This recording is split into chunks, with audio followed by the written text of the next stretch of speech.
Have the audience pick a movie each week, they said. It'll be fine, they said. Well, here we go. We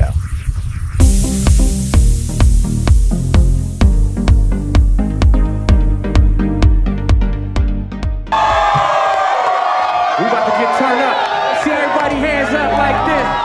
I can't stand this music. What, Mabel, if you can't stand it, why your body moving like that? That's that hole. That's my bottom half. Every time I hear this music, it just want to drop. That's the hole from back in the day coming out of me. Yeah. I don't like this rap. I like this. I don't like this. I don't like this. Mabel. What?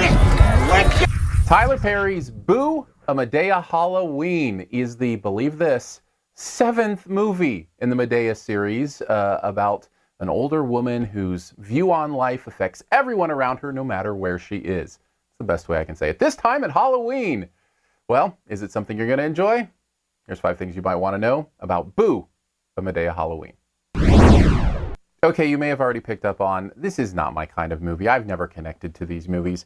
I will tell you, I'm going to try to be generous and fair to this film because I know there is a following here. They've done 7 of them, and the audience chose this for me to review. Let's start here.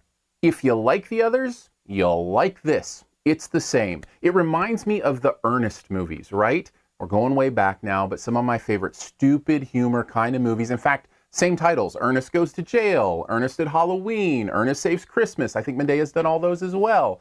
My point being, if you lose yourself in this kind of stupid humor, maybe you'll have a great time. But here are the reasons I just can't enjoy it.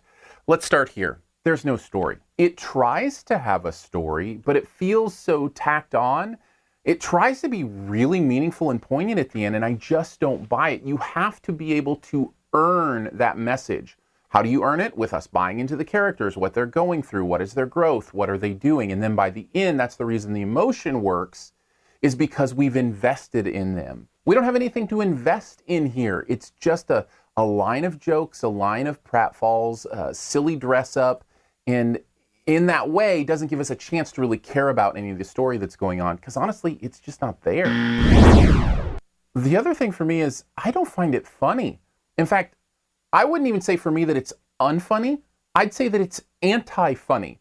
Like it causes the opposite of laughter in me, these jokes. Some of that has to do with the fact that a lot of these jokes are really awkward for me, almost offensive in a lot of ways. And that takes a lot for me. I think they're jokes that feel like they're from a different era where we didn't have the sensitivities that we maybe do today. And I think having those sensitivities is a good thing, and there's a reason those jokes aren't necessarily funny anymore.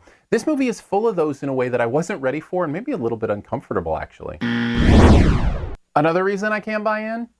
Everything in this movie is as fake as Medea is herself. Is it Medea or Medea? I don't even care. The point is, as fake as she is, this whole movie is fake. None of the characters feel real. None of the acting feels real. None of the sets feel real. None of the story feels real. It all just feels fake. And when something feels fake, I can't invest in it. And that's true with this movie. I really do stretch to try to find something good to say about movies I don't like this. So here it goes. There's a really funny Joel Osteen joke in it that hit me.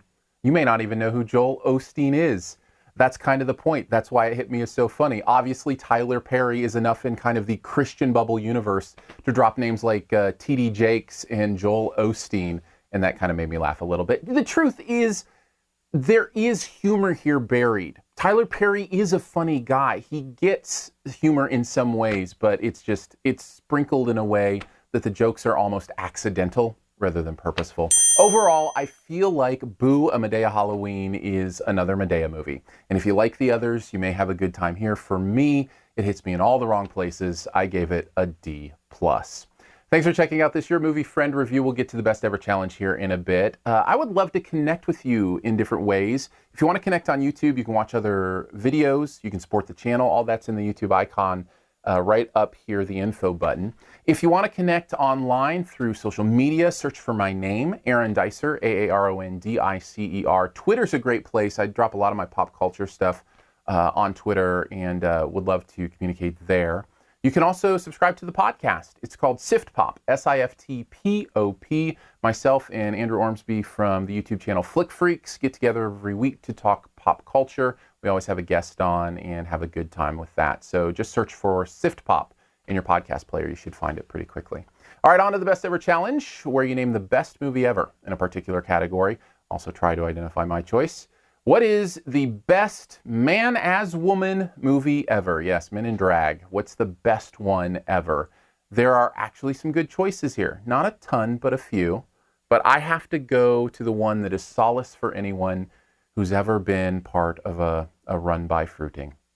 It's tough to get through sometimes. Take a guess at mine in the comments. Leave your choice there as well. First person to get mine right, by the way, does get that point. As always, here's 5 extra seconds to hit subscribe. Just click the logo right down in this corner.